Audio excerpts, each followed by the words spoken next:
Do you feel like you're not getting anywhere? I invite you to consider that you might be further along than you think. Hi, I'm Tanya, and welcome to another episode of Beyond the Threshold, where today we're going to talk about something many of us struggle with, and that's recognizing and celebrating our own progress.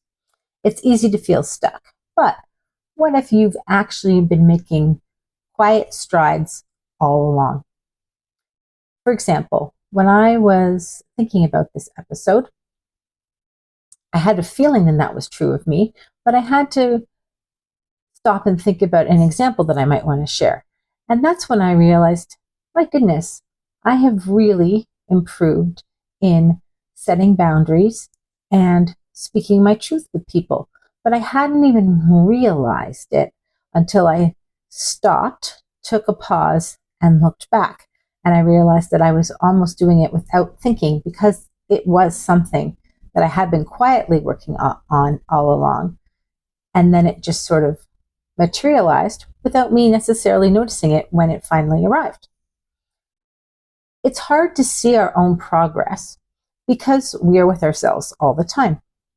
We adopt to new baselines and we start focusing on what's ahead instead of taking time to stop and celebrate the small wins. And that's very important.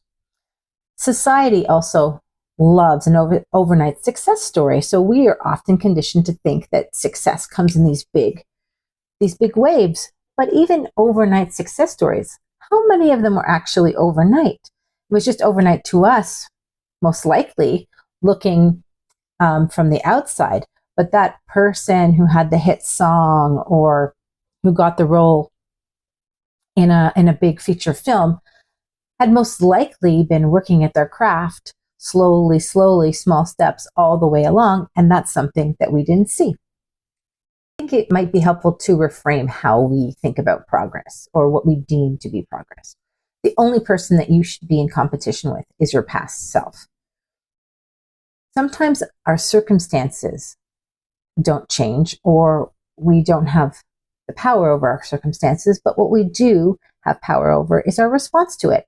And that can be something that changes in small incremental ways that we don't notice until we stop, once again, pause and take a look. For example, our finances still might be tight, but maybe we've learned to budget better. And as a result of that response, the budgeting better, we're managing financial stress or feeling it less. It could be that your job still sucks, but you've become more assertive in meetings, or you're working on a new skill that you're really proud of. So the circumstance, maybe you don't have control over all the elements of your job, but you do have control over some elements of how you respond to it.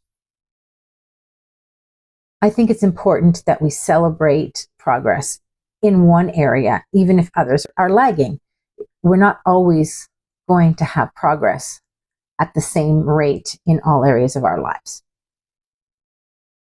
I would invite you to take a minute to focus on an area where you think that you've improved and actually celebrate it. For example, maybe in your career, you got a new role, or you've overcome your fear of public speaking, or just the fact that you're showing up every day in spite of how stressful it is. As far as health goes, maybe you're drinking more water. Maybe you've increased your exercise. Maybe you've just started to exercise at all. Maybe you've been working on managing stress. And even if those things aren't necessarily showing up in your fitness level or on the scale, you're still in better health. It could be relationships. Maybe you're setting boundaries. Maybe you've gotten better at listening. Maybe you've mended a relationship that's been strained. Those are all areas of progress. As far as personal development goes, maybe you've decided to read more books. Maybe you're working on mindfulness. Maybe you're just being kinder to yourself. All of those things are excellent reactions and responses, rather, and they demonstrate progress. Progress is also a teacher. What can you learn from progress that you've had in the past, and where can you now apply it? For example, if you've learned how to be patient in traffic, can you take that patience that you've learned to create while you're in traffic and apply it to your family. If you've been really good at sticking to a morning routine, can you take that discipline and maybe apply it to creating an evening wind down routine for yourself? I would invite you to reflect on the past and think about something where you've noticed progress. What worked for you in creating that progress? And can that skill that you created in progressing in that one area, can you replicate it and apply it to another part of your life? All progress is worth celebration. And I would love it if you would share some of your stories of progress, big or small, in the comments.